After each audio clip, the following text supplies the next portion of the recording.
It's over for Ange Postecoglou at Spurs. Europa League winners, and then he is now sacked by Daniel Levy. And look, I'm not having any of it. If you were Ange out like I was after that Ipswich game and you've wanted his head, but all of a sudden the Europa League win has changed your tune, sorry, I'm not having it. He was absolutely blasted by Spurs fans for months and months and months and months. So for us to now change our tune, I don't agree with that. I think fair play to those that have stuck by him the whole time and had certainly a lot more patience than I had.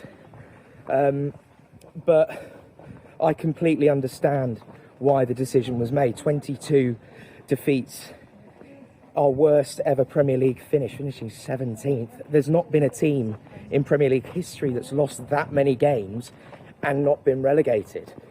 So we have to be realistic, but I can understand the emotions and why it might be difficult, but I think in time it will prove to be the correct decision. What I will say is a huge, huge thanks to Ange. He goes down a Tottenham legend to give us that night in Bilbao, end our trophy drought after 17 long, painful years, and to do it in that way in a European final when everyone wrote Spurs off, everyone wrote him off. You know, say what you like about him, and you know, I'm certainly still trying to get my head around his style of football, but he did it his way. He came in, he stuck to his principles, and that has to be respected because he's come out of it with a trophy, as he said he would. And, you know, going forward now, we have to look to build on this. Spurs have a real opportunity to build on this Europa League success. Daniel Levy, as chairman, has a real opportunity to do something he's never done before.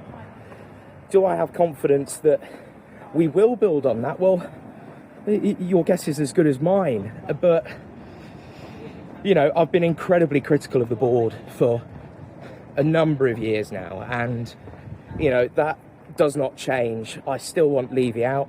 I still want the board gone. Just get rid of the lot. I want a takeover. I want a new approach. Only time will tell where Spurs go from here. But Thomas Frank is the lead contender, and I can get behind that. 4 years he's kept Brentford up in the Premier League after getting them promoted. He's improved the likes of Ollie Watkins, Brian Mbuemo, Ivan Toney, Johan Wissa. He brings a fresh energy. A lot of Spurs fans have been downplaying this appointment, but I would certainly get right behind him. Who do you want to see as the next Spurs manager? Let us know in the comments.